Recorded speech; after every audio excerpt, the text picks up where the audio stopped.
Okay, we're going to go ahead and get started. So I want to thank you all for attending the final webinar in the high school equivalency series, But Why? Critical Thinking Skills Through Questioning and Practice. This is a part of our teacher training project funded by Dollar General. Kara has a wonderful webinar set for you today. We are going to ask you to introduce yourself in the chat, and if you haven't already done so. During the webinar, if there are any links or resources you'd like to share with the group or any general questions you have to the group, go ahead and put those in the chat as well. We will also use the chat to share links during the webinar. We will share the chat transcript with you in a follow-up email so you have access to all the great information that can be shared today. If you have questions for Kara, we're going to ask that you put those in the Q&A feature. The reason for this is that it helps us to track the questions and make sure that everyone's questions are being answered. We are recording, so you will be sent a recording in the follow-up email along with the slideshow of Kara's presentation, the webinar summary sheet, which is key points to what she's going to discuss during the webinar today, the chat transcript, the Q&A transcript, and a certificate of attendance for attending live today.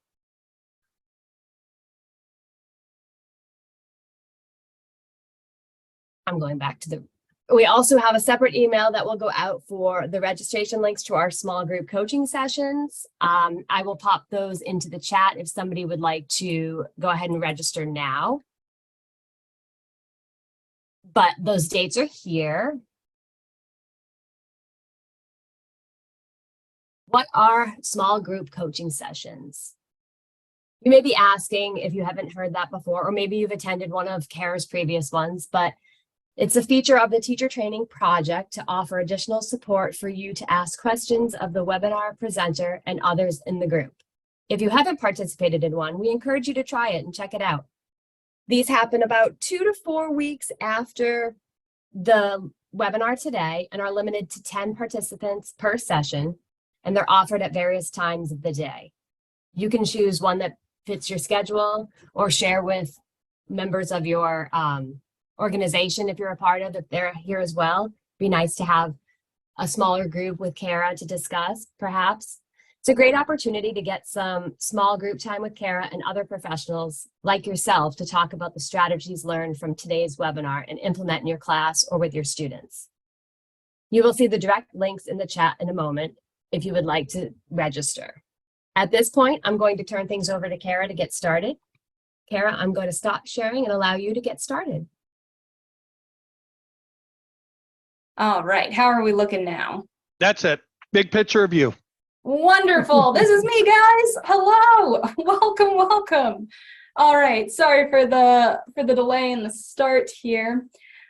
Yes, so let me introduce myself. I saw a couple of familiar names in the chat. I'm so excited you guys have chosen to join us again. And if this is your first session, welcome. I'm so happy to virtually meet you all.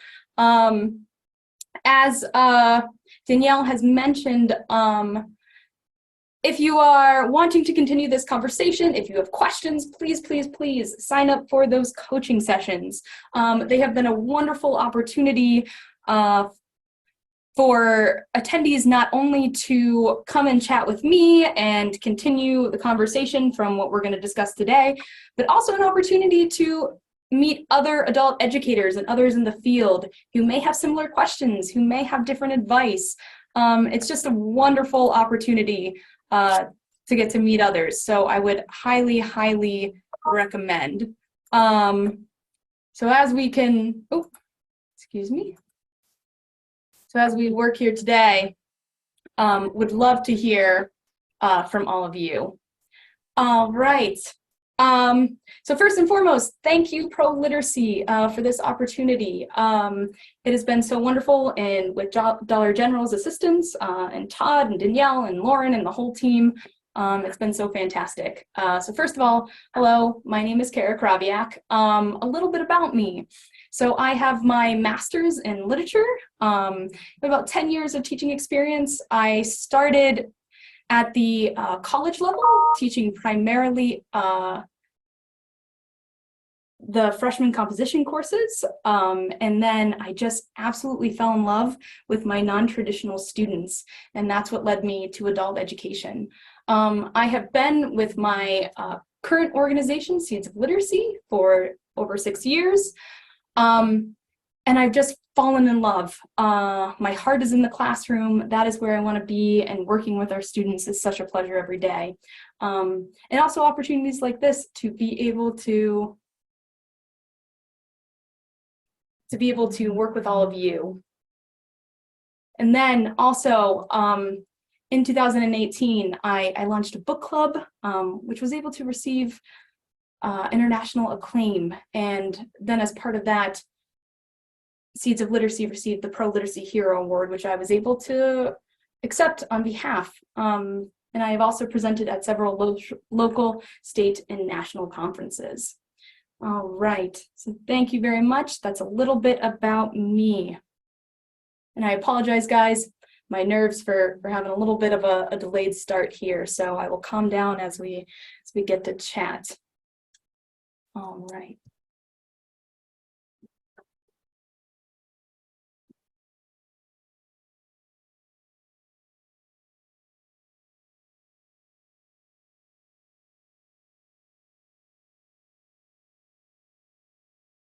Okay, the first thing I would like to say is that critical thinking is such a broad topic. We are not going to be able to cover everything today, so I would just like to think of this as the beginning of a longer conversation and a much needed conversation. It's something that I would love to continue, as I mentioned, in the coaching sessions, but it's also something that I would love for us to be able to continue in the chat as well. So as we are talking, as we are moving through this presentation, please make sure that you participate in that chat. I am definitely a teacher at heart, and so I can handle the silence. I will wait for people to participate. But it's also something that, as a presenter, I really love being able to engage with my participants. So I want to make sure that this is an experience that we can all benefit from. So please participate and think of this as a chat.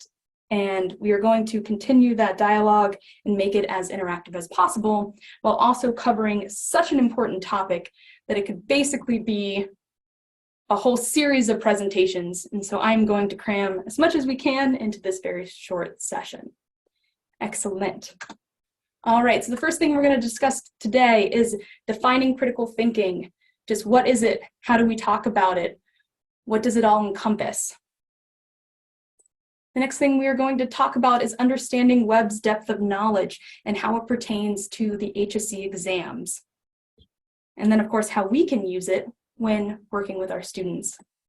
And then the third will be helping our students develop their critical thinking skills for those HSE exams.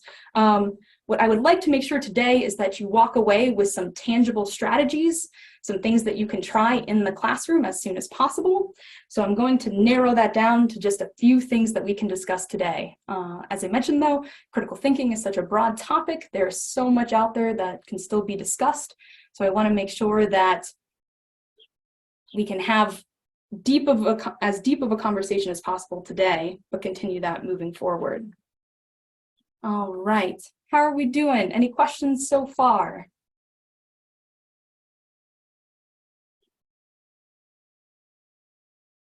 All right, we're looking good. So the first thing then that I want to discuss is defining critical thinking. All right, so I would like all of you to please put in the chat, how would you define critical thinking?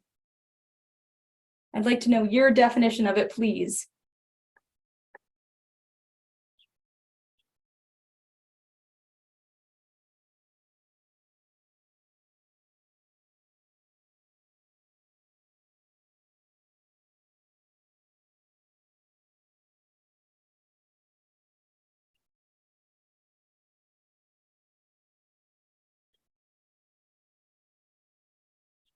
All right. Thank you, Rebecca, for kicking us off. Yes, thank you guys. Appreciate it. Excellent.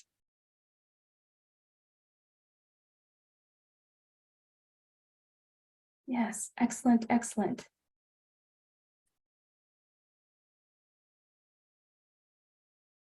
Yeah, thank you all for. Yes. Okay, so I can see through some of these. Thinking beyond the obvious, using your information to dissect a topic or understand what I'm reading, determining if something is true, answering higher order questions, Bloom's taxonomy. Yes, thank you. Looking at a topic in depth, ability to evaluate, analyze, apply. Yes. Taking information and using it and thinking about how you used it, why you did what you did. Absolutely. The ability to distinguish fact from opinion, to look at an idea or construct and evaluate it, finding its strengths, weaknesses, patterns. Excellent. Analyzing facts and evidence, weighing evidence that supports the truth of a statement. Excellent. Yes. Thank you all for those definitions, because the important thing to remember is that all of these things apply. As you all listed in here, there are several different skills that are all encompassing in that general term of critical thinking, because ultimately then critical thinking is an amalgamation. So this is my kind of personal definition. It's an amalgamation of several different skills. As I was talking with Todd earlier, he was kind enough to provide some additional definitions, and it's really interesting, just the broad scope of it. So some of the ones that stuck out: an objective analysis of facts to form a reasoned judgment. Critical thinking is the art of thinking. Critical thinking is the development of a cohesive and logical reasoning patterns. Critical thinking is the intellectually disciplined process of actively and skillfully conceptualizing, applying, analyzing, synthesizing, and/or evaluating information. Absolutely. So all of these things apply. Yes, Rebecca, absolutely. To ask questions and then dig deeper into the text, 100%. Yes, so when we talk about critical thinking, we are talking not just about one skill. We are talking about an amalgamation of several different skills and putting them all together and using them in tandem with one another. Yeah, thank you, Todd. Absolutely. Because of course, what we want to think about is that critical thinking is to reach a specific goal, right? It is often with problem solving. If we want to think about just all of these different skills and how they piece together. And as you can see here, the beautiful thing about critical thinking is there's not just one definition. So that also then means there's not just one specific way to use it in a classroom. There's not just one way to help students prepare for it. There's not just one magic thing that is going to help students, but it is something that needs to be built. So we want to think about how can we help students build the skills necessary to tackle those HSE exams and what that means. So I wanted to talk a little bit about Webb's depth of knowledge. So as somebody mentioned in the chat, Bloom's taxonomy is connected to Webb's depth of knowledge. However, both of the HSE exams, HiSet and GED, have switched to Webb's depth of knowledge as the way that they categorize their questions and how they look at the cognitive complexity of the question types. So I wanted to go over Webb's depth of knowledge just a little bit for us all. So Webb's depth of knowledge was developed in 1997, and this model describes the level of required student thinking for students to complete specific tasks. So it is not based on the difficulty of the questions or the difficulty of the task. Instead, it's based on the amount and the number of steps that are needed to complete said task. The GED assessment guide for educators does a really nice job of defining cognitive complexity. I will be able to provide that for everybody in my follow-up sheet if you have had the opportunity to look at the GED educators guide. It does a very nice job of dissecting all of this. HiSet also talks about how they apply Webb's depth of knowledge, just not quite in the same depth that GED does. So what we want to think about then is that critical thinking focuses on process. It focuses on the steps we have to take in order to pull together all of those skills in the best way possible. So then for the GED, we can think about 4 different levels, or excuse me, not just for GED, but for Webb's depth of knowledge, it's defined in 4 different levels. So the first level relies on recall. So this is the recall of facts, information, one task, one skill required. However, then when we get to level 2, that's skills and concepts. So it's the use of more than one step. So this would be something that we'd have to combine these skills in order to answer a question, in order to problem solve. And then we get to level 3, which is that strategic thinking. So this requires reasoning. This requires the use of multiple skills. This thinks about the sequence of the steps and the complexity. Often then there's more than one possible answer. So when we reach that strategic thinking, it is not just what is the correct answer, but what is the most correct. And then of course, when we get into extended thinking, this is where then it's time to think about the process and different conditions in order to solve a task. So this would be something that requires an in-depth investigation into what might be the best approach. So we are applying all of these different skills in tandem with one another. For the HSC exams then, the GED test breaks it down so that educators can know exactly what students are facing. So for the math section of the GED exam, more than 50% of their questions are a DOK level of 2. For the science section of the test, 60% are a DOK 2 or 3. The language arts and the social studies, they don't give an exact percentage breakdown. However, all of the questions are a mix between 1 and 3. So what we find out then is GED does not use DOK level 4 questions because unfortunately that would require so much more time than would be allowed to be given on a standardized test. However, as we can see, the majority of the questions then are at that DOK 2 or 3 level. So really pushing students into more than just that recall, but an amalgamation, I'm going to push that word again, of several different skills. So what I would like to know from all of you is how many of you are already familiar with Webb's depth of knowledge? Do you implement, do you use kind of this knowledge in order to inform your teaching? And if you are coming to Webb's depth of knowledge new for the first time, how do you think this could help inform your teaching? So go ahead, take a couple seconds in the chat for me. I would love to see your responses.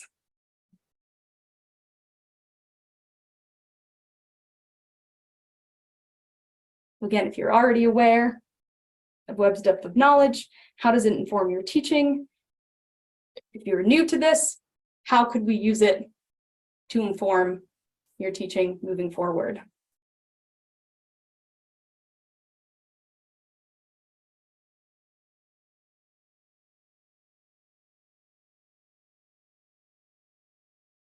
Yeah, thank you so much.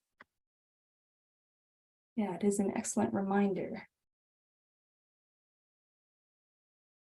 Yeah, need to be placed so that move to more complex skills.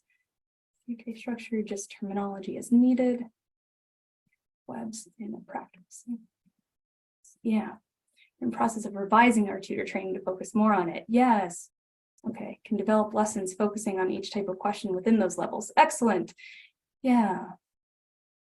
It's new to me. Good. I'm glad to be able to introduce this to some of you. Yeah, structuring practice questions. Yeah. Yeah, definitely we want to feel comfortable asking students more of those in-depth questions. Absolutely. The really significant and important thing to remember as we look at Webb's depth of knowledge is that, yes, we are pushing students to think beyond just that recall stage, beyond just that one skill. And that's exactly what critical thinking is.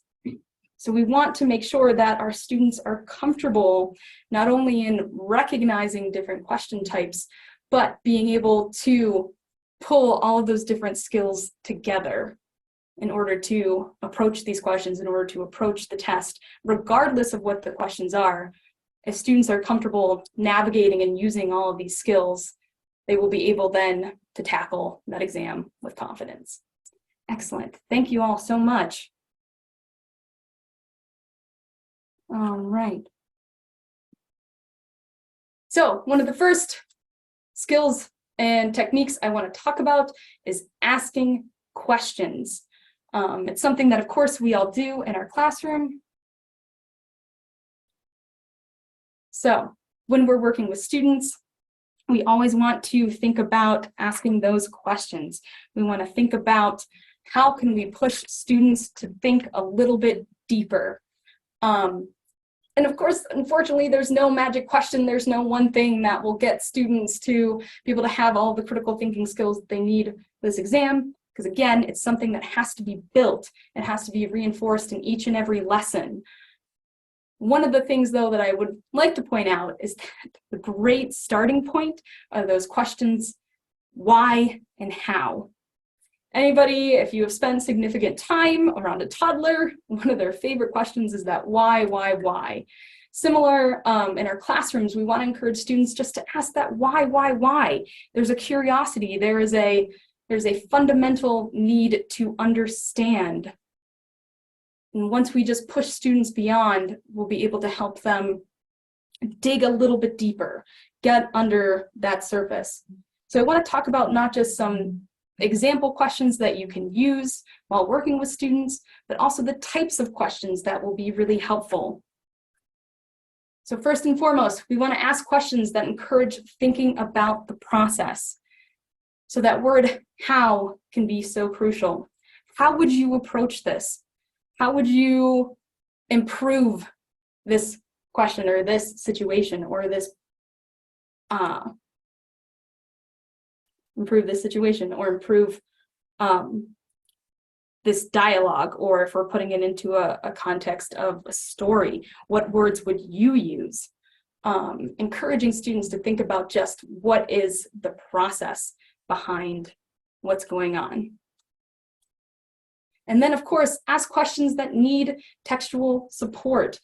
This is something that when I'm working with students, I tell them the lovely thing about literature is that you can argue almost anything as long as you can find it in the text. Asking students to look back at the text and to synthesize different pieces of information, so helpful. It also asks students to think about argumentation. This is something that, of course, we see as students have to write for the HSE exams, but it's also something that's used heavily then when we're thinking about the social studies content. It's something that students will have to look at fact versus opinion. They'll have to be able to weigh and evaluate critical pieces. So being able to find that textual support is so crucial. And then, of course, we want to ask questions that require evaluation and reflection. Asking a student, why is this important to you? Or what do you think? Can be so opening for students. It can allow them the opportunity to share their thoughts, to share their ideas, to also think about how it relates to their lives. This reflection allows students to move past just what's on the page and connect with it. And that's something that, especially as we think about the types of passages, the types of questions that are asked on these these HSE exams, because of course it's not just GED, but HiSet as well. This allows them to feel connected to it, which can help so much. And of course, ask questions that are not on the page. When we are putting together our lesson plans, it's helpful to have some set questions that are ready to go, ready and prepared to work with students on. However, some of those best questions that can spark discussion are ones that are not written down, or ones that involve just a response to what a student is saying, the opportunity to give them the floor, to talk to them a little bit more about what they think, what their process is, how they're feeling about it, why they're feeling this way about it. And then my favorite, ask questions that you don't always have an answer to. This can be so helpful. One of my favorite things is to ask students a question that I don't necessarily have an answer to. Those prediction questions, those questions asking students to put themselves in the place of either an author or a character, and allowing the opportunity to say, think like this person, or think as if you were put into this situation. Not having an answer to a question always allows students to really shine and take the lead on where the discussion goes. And again, opening up for a deeper dive into any content. And then here are just a couple examples. So again, I didn't just want to give you some sample questions, but a couple of my favorites that start with that how and why. So why is this important? Why do you think that?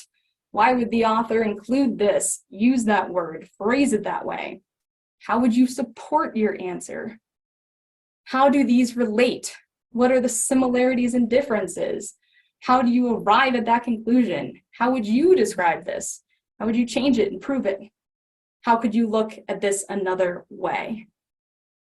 Absolutely. So there's a couple of examples, but really at the core of it, it's not necessarily, again, about kind of a magic question or a magic way to phrase things, but instead allowing for a space where students can share their ideas and dig a little bit deeper, encouraging them to not only answer those questions on the page, not only be concerned and worried about, yes, I have to get this right on the HSC exam, but instead thinking a little bit deeper and applying it then to their own lives and how it may be relevant. All right, any questions so far?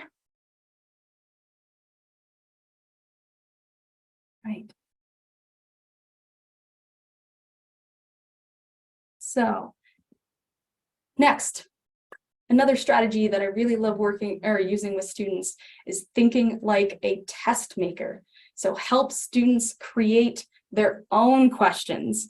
I will tell you all from my experience from the last presentation, I had to come up with a couple of sample questions. And one of the most difficult parts for me was actually coming up with the answer choices and navigating that nuanced sense of having more than one correct answer, but coming up with which one was most correct. Allowing students to create their own questions puts them in the mindset of that test maker, provides them the opportunity to be creative, to think about how not only the test maker may approach this, but how can I approach this? It gets them more comfortable with answering those types of questions.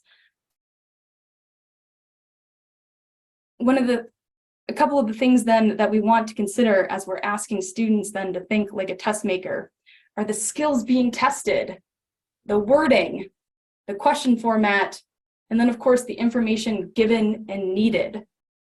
One of the best ways to help students come up with their own questions is to give them the opportunity to come up with their own math word problems.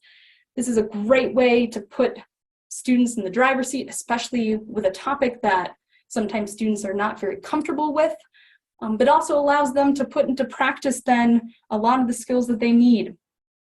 So we may be familiar with the 5-step problem-solving system, but the first step is understanding the question. But we've asked students to then be the ones coming up with the questions. It's a great way to get them comfortable and familiar with what type of wording is used when I want to get somebody to do a division problem with fractions. What's the language that needs to be used? How is it phrased? What are the different formats? How can this look on a test? And then also, of course, because we know standardized tests love to do this, but what information is given is not always the information that's needed. So being able to navigate then what pieces of information are most useful? How can I put them together? And also then, of course, the complexity, asking students again then to think about Okay, how many skills are needed? What's the process? So number 3 in that 5-step problem solving is make a plan to solve the problem. So this would be, what is that process? Again, asking students to think critically and come up with just more than one step, the complexity of the question. And then of course, this can be applied to all of the different subjects as well. It's not just something that we can do with math. However, it is one then that can be a lot of fun as an exercise in class, allowing students the opportunity, if you group them together, have one student making up the questions, other students then trying to solve, and then be able to have a discussion. So again, going back to one of those definitions of critical thinking is thinking about your thinking. So then once it's all over, ask students, how would you change this? How would you approach it differently? And for the students trying to solve the problems, they can say, okay, this is what I found very helpful, and this is what was difficult. All right. So now we are going to put into practice what we were just talking about. So this is a reading sample from the HiSet exam found on their website, and I'd like everybody to take a moment, please, to read the passage. I'll give you a couple of minutes, and then Danielle or Todd, if you could launch the quiz for me, I would ask everybody to please answer the questions for the quiz. So go ahead and I'll give you a couple of minutes to read this over now.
There should be a total of 10 questions for everybody.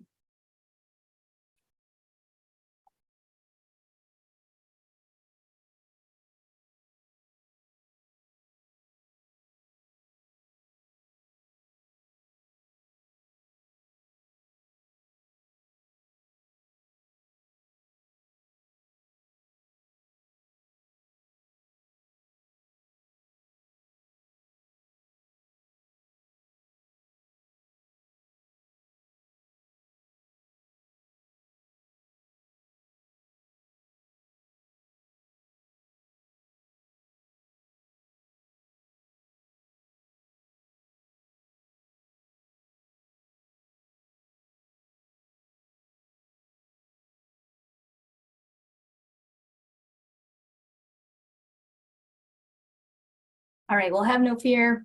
You weren't able to see all of the questions. I apologize. However, I do want to give us an opportunity to discuss this. So I'll give everybody an opportunity just to finish this up, and then we'll chat and we'll go over them.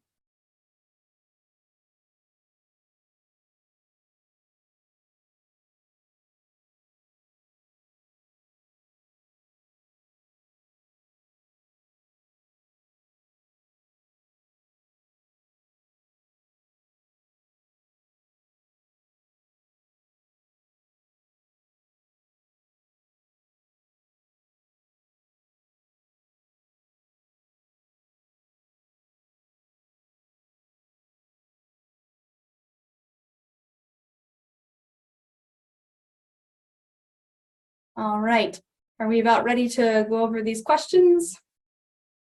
Okay, we can end the poll then. All right. Share the results.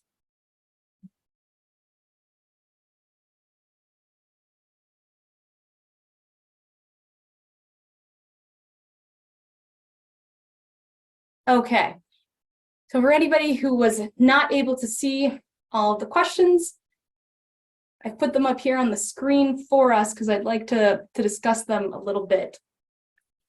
These are all sample questions that HiSet has provided as an opportunity just for students to get more comfortable with the types of passages, the types of questions that are on the test. How did everybody feel in answering these questions?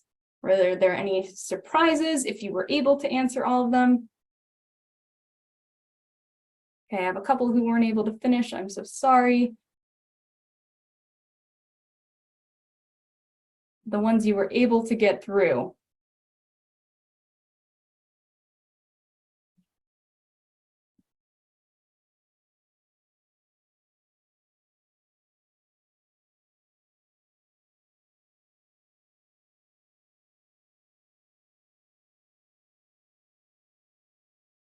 Yeah, I will be able to provide a handout for the Webb's depth of knowledge. It's the one that was on my screen. It will be a handout that can go out later as well. All right, do we have any thoughts though about the questions, how you felt taking this? Did anything surprise you? So with the first one then,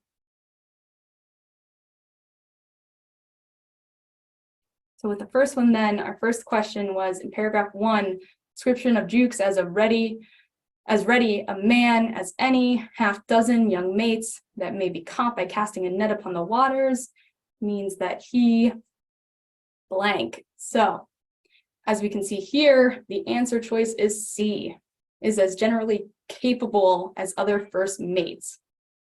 HiSet listed this as a DOK level of 2. How do you all feel with that categorization? Do you feel that it is a DOK level 2?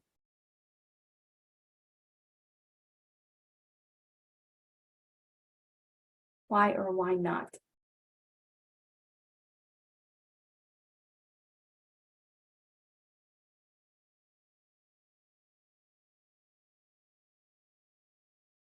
Yeah, so here what's really nice about these sample questions is it gives us not only then the DOK level and the answer, of course, but the rationale.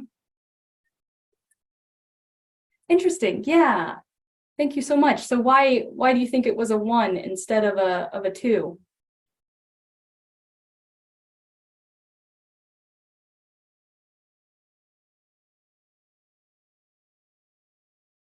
This one does feel a bit like a recall. However, then, yeah, thank you. Yeah, pretty straightforward, right? It does seem like a recall. However, it does not explicitly state then in the text that Jukes is generally as capable as the other first mates. So it has to take a step beyond just looking back at the text, but being able then to understand what that implies and make that next step of analysis.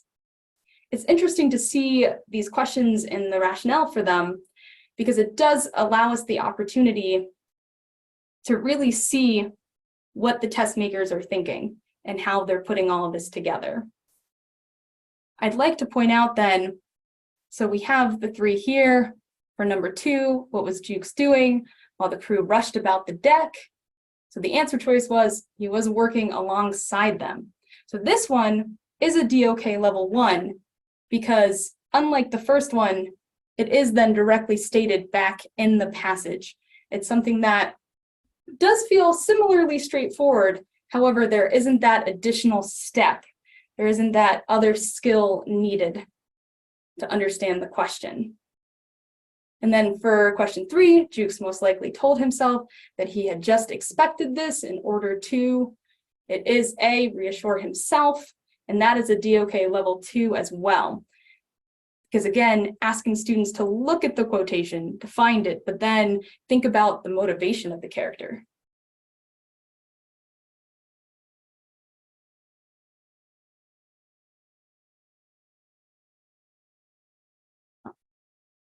One thing, though, I would like to point out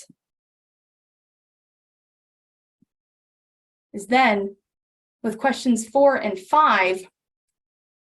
So number 5, I find particularly interesting because in paragraphs 3 and 4, the author has used the storm as an opportunity to do which of the following. So number C is correct. It's contrast the weight of the captain's responsibility with Jukes' trust in authority. So this is categorized as a level 3 DOK level. So this is something that it is asking students to think about the multiple steps that it takes to analyze this. So first they have to analyze the details within the 2 sections of the test, understand what it's saying, synthesize all of that together, and then evaluate it to make a logical inference about the author's intention. So this then, as you can see, is not just one skill, however, multiple building on top of each other. Especially then when we're working with our students, it's very helpful to bear in mind all of these DOK levels because you can see the way they are built, the way that these questions are built for students in order to answer them. It's asking beyond just, do I understand what's happening in the text? Asking them to think beyond just what's presented. I would like to now have everybody take this opportunity to write one of their own questions about this text. So if you would like, take the opportunity, I'll give you a couple minutes to write your own question. You don't have to come up with the answers, but I would just like you to bear in mind what DOK level this question might be and come up with a question or 2 about this text.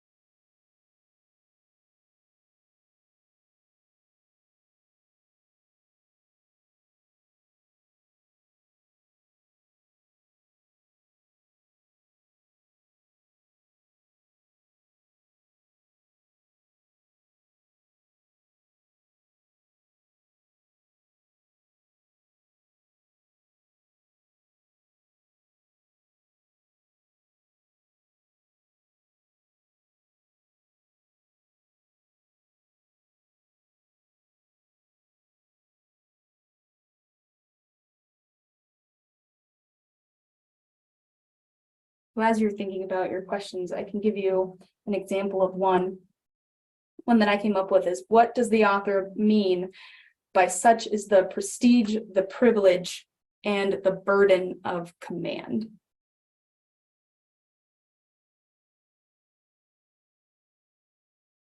Awesome. I'm so glad to see you guys coming up. What calms Jukes down in paragraph 3? Excellent. What do you think of Captain McWhirl? It's waiting for at the end of paragraph 4. Yes. Yeah, thank you guys for your participation. Was the captain the leader? Jukes thought he was. Yes. Yes, excellent question.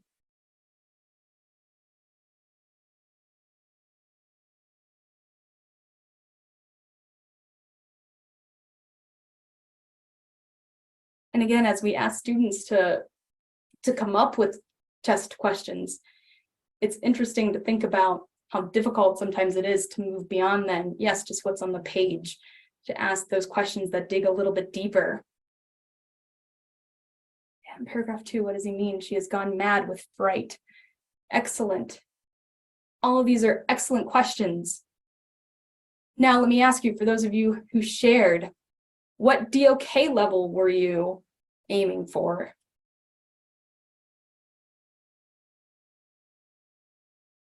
Yeah, thank you, Connie. Paragraph 4, tell us why you think Captain McWhirl was a good captain or not.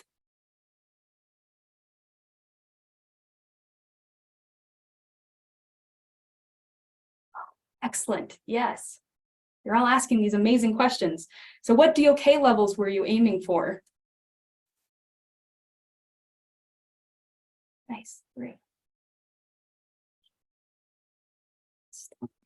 Thank you all. Yeah. DOK level 3, yes. Those DOK level 3 questions can be very difficult because you do have to push so far beyond then just what's on the page. And you want to consider then, how would the student interpret this? But then several steps ahead, not just what is the interpretation, what does this mean? Does the student understand it? But also, can they think then beyond? Absolutely, DOK level 2. Excerpt from an obscure word. Yes, Rebecca, that's wonderful. Actually, one of my examples was thinking about, yes, what vocabulary then could you pull out of here? Because this text was actually written in 1899. This is Joseph Conrad's Typhoon, which is a short novella. And so, yes, absolutely using vocabulary to not only ask the student to think about what does the word mean in this context, but why is it being used then? So for instance, that word stentorian would be a great question to ask students, because not only is it, what does this word mean, but the definition of it is a loud, thundering, booming voice. And it would be interesting in the context of this storm happening, why then Conrad would choose to describe it in that way.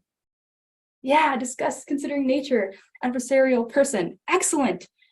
Yes, so these are the types of questions that we want to be asking students, but also that we want to help them be able to ask as they are doing this either in a group or independently. Again, thinking like that test maker is so crucial because it can build the confidence necessary to tackle this exam, to not only feel comfortable with the types of words that go along with different actions and what's required, what's the skill being tested, but then also then that deeper true understanding and the comfortability that they can tackle any question that's being asked, because they can pull together various skills in order to answer the question. Excellent, thank you all so much. All right, so the final thing I want to talk about is moving beyond the classroom. So as we all know, critical thinking happens everywhere, all the time, all at once, right? And so this is something that we want to be able to stress to students, that critical thinking is not just something that happens in the classroom. It's something that happens every single day in every circumstance. And often, even unbeknownst to us, we are using those critical thinking skills just as we approach going grocery shopping. So one of the things that I like to help students develop those critical thinking skills is putting them in charge, letting them take the lead. As I mentioned before, I started a book club, and it was such a success because we were able to combine academics with the social interactions, and then of course snacks, which everybody loves snacks. But my students enjoyed it so much that they started asking if we could have other clubs for other topics. So one of the things that I started with my students was a math club. This was the opportunity then for us to work together and think about, how do we approach that math anxiety? What things can we do to help feel more comfortable getting ready for the test? When I first started this club, I took the approach of, let's focus on the computation skills. Let's focus on how do we just do certain math problems. However, I found that that wasn't the most beneficial way to approach this. And instead, then my students wanted to work on all-encompassing projects. So I came up with a math survey. I asked students what were their interests, because of course we always want to make sure that we are putting our students in the driver's seat of their own education. So after giving my students this math survey, they were able to think about what kind of project would they like to do as a group. And the beautiful thing about these projects is, of course, then it's compiling all of these different steps. It's making students think about what is the process for doing this. My students selected the snack time at Seeds, which was make a trail mix. And of course, then we had to come up with a plan. We had to think about then all of the various skills that went into this. We had to think about not only what ingredients, but portion size. We also then had to consider the nutritional value. We wanted to consider what's on sale at the grocery store and budgeting. And then, of course, we wanted to think about surveying other students in the classroom to consider what they would enjoy as well, putting that all into a graph chart, and then moving forward to actually create the snack. So bringing together all of these skills, making it something that we could not only do together as a group, but that really practices something that's happening every single day outside of the classroom. And the results were that they really enjoyed this. And this is something, of course, then that you can do for all of the different subjects. Design an experiment. Think about ways for students to approach a topic that they could debate, making sure then that students are able to follow their interests, design it themselves, and then follow it through with a plan. So again, we always want to think about critical thinking is not just getting to an answer. It's almost never about the answer. It's always about how did we arrive there? Why did we arrive there? What was that process? And what does it mean to us? And of course, then there's so many different ways that we can include this outside of the classroom. There are numerous amounts of games online, board games that students can play, interactive. Any way that we can make it interactive for students is what we want to focus on. All right, so at this point, I want to ask, does anybody have any questions? I know we're about reaching our hour. However, we do have questions in the chat, and so I'd like to be able to address some of those if we can.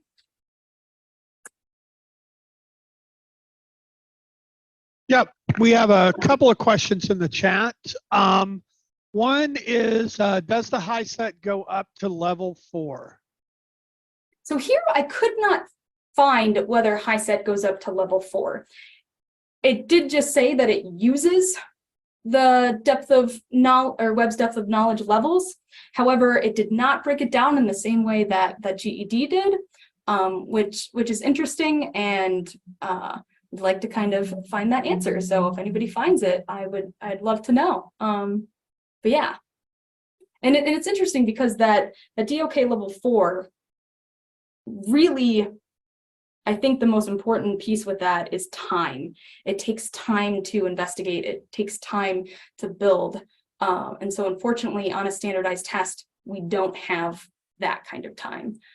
So that is why GED does not include it. Yeah. So other questions? Yep, and then another question from Rebecca. Is there a chart that correlates Webb's DOK levels with the NRS, ABE, ASE literacy levels? Ooh, I would love to know that. Yes, I will look into that and hopefully find an answer for you.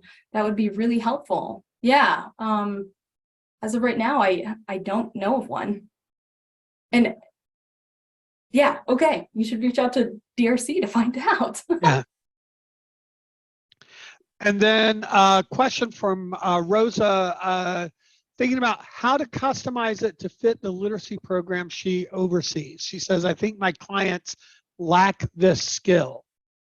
Yeah, I think the important thing to really consider is just where are your students right now, meeting them where they're at, and building upon this skill. in every single lesson. And I would say, especially if this is something where it may feel very new to students, or it may be a skill that really will need some time to develop, start with those critical questions, pushing them then beyond just what's on a page, making sure that they feel comfortable to not only answer those questions, but move beyond it. So I would say definitely, depending on the level of the students, is make sure that you meet them where they're at and that you take on a lot of that ownership of asking those kind of questions, pushing them forward, and allow the opportunities for those to keep building for them. Yeah, I think that's so important. And I think the important thing is to realize, like, this is a process. Like, this is an Yes. ongoing process. We did have Laura posted in the chat. She says, I have a test at a glance created by ETS in 2019 that lists DOK level 4 for reading and writing. Oh, thank you, Laura. Very interesting. So apparently HiSet does go to level 4 for reading and writing. That makes sense for the writing component, I think, especially because students are asked to then write that essay and are given the amount of time needed to really put in that effort with it. So that's very interesting. Thank you so much for finding that. I appreciate it. And that's also something I can look into as well if we'd like to include it in any follow-up materials. Thank you so much. Are there any other questions? I think that's all the ones that people had posted. Excellent. Okay. Oh, yep. Oh. Yeah, that's all the ones that people had posted. Again, just kind of remember, folks, thank you for joining us, and remember to sign up for those small group coaching sessions. You'll get a schedule included with the deck. Danielle just posted the links to the next webinars in the series, and to remind you that you can always go back to that web page where she's put the links, and also see recordings of the previous webinars in this series and the other topics. And Danielle just posted again the links to the small group coaching sessions. So thank you all for joining us, both for this particular webinar and for this entire project, the Teacher Training Plus project. We hope that this kind of combination of webinars and coaching sessions with Kara has been helpful to you. Carol, I'll let you kind of close up if you want. Yes, thank you all so much. And again, I just want to remind everybody, the coaching sessions are such a wonderful opportunity to really dig more into everything we discuss in these presentations. Unfortunately, as I mentioned, there's so much to cover and often not enough time to do so. So I would love the opportunity to meet either one-on-one or in a small group. I'd love to hear more of your ideas, practice any of these, kind of as we did in the session today. It can be really helpful just to say, okay, how could I approach this? And I would love to be there to support you. So thank you so much for attending. I appreciate all of your participation as well. So have a wonderful day. Great. Thank you all for coming.